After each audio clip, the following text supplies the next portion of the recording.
আসতে যাইতে দেখি যে রাস্তা প্রায় প্রত্যেক দিনই গাছ একটা দুইটা কাটা থাকে আর কি। কে বা কাহারা কাটে এটা জানি না, তবে এই সরকারি সম্পদ এটা আসলে এইভাবে কাটা নেওয়াটা এটা আসলে অত্যন্ত সরকারেরও লস, আমাদের এলাকাবাসীরও লস, পরিবেশের ভারসাম্য এই ব্যাপারে হইতেছে। এই যাই হোক, আমরা চাই যে এইগুলা গাছ রক্ষা হোক, কে বা কারা কাটা নেই আমরা দেখি না, তবে এইগুলা আইনিভাবে যাতে এগুলো পাহারা দিয়ে গাছগুলো রক্ষা করে, সরকারি সম্পদ রক্ষা করে, এটি আমরা এলাকাবাসীর পক্ষ থেকে আমরা দূর দাবি জানাচ্ছি। ডাল যেগুলো কাটে এগুলো তো আর কি গরিব মানুষরা নিয়ে দিনের বেলায় নেই, এগুলো হালকা ডালটা কাটা নিয়ে দিচ্ছি, কিন্তু এই যে রাত্রেবেলা যে একদম আপনার জীবিত গাছ যেগুলো কাটা নেয় কে বা কারা কাটে জানি না, তবে আমরা আইতে দেখি আমার গুনাপাড়া যাইতে অনেক গাছ দেখা যায়, গাছ কাটাঙ্গা বাজার পর্যন্ত প্রায় 20-50টা গাছের পর। সর্বশেষ কথা বলবো এটি, যারা দায়িত্বশীল আছে, এলাকার মেম্বার আছে বা এই আইন শৃঙ্খলা রক্ষাকারী বাহিনী আছে, তাদেরকে আমি মেম্বারও জানাইছি যে এটা একটু জোর করার জন্য, যে আসলে এইভাবে গাছ কেটে নেওয়াটা এটা একটা সরকারের সম্পদ নষ্ট করা, এটা ঠিক না, বুঝছেন। তো এই ব্যাপারে আইন শৃঙ্খলা বাহিনীর কাছে আমি জোর দাবি জানাচ্ছি যাতে এগুলা পর্যালোচনা করে এবং এগুলা দেখশন করে।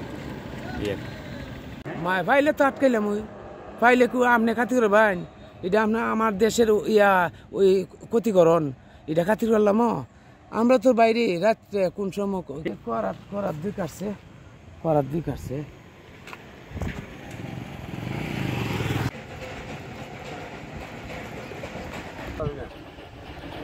ওই 20-50 টাকা আসবো, 20-50 টাকা আসবো কাটা।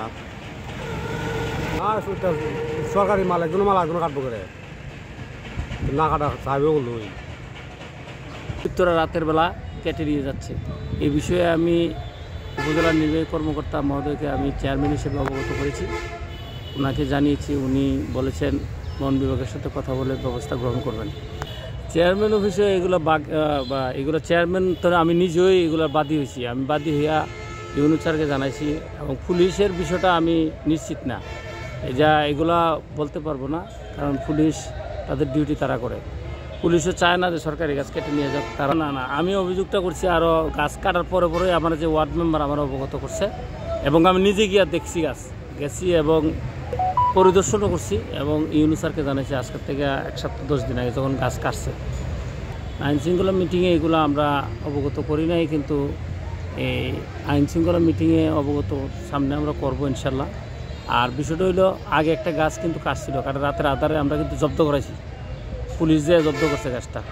এগুলো তদন্ত করে প্রয়োজনীয় ব্যবস্থা নেওয়ার জন্য ব্যবস্থা গ্রহণ করব, যথাযথ কর্তৃপক্ষকে বিষয়টা আমি লিখিতভাবেই জানাবো আর কি।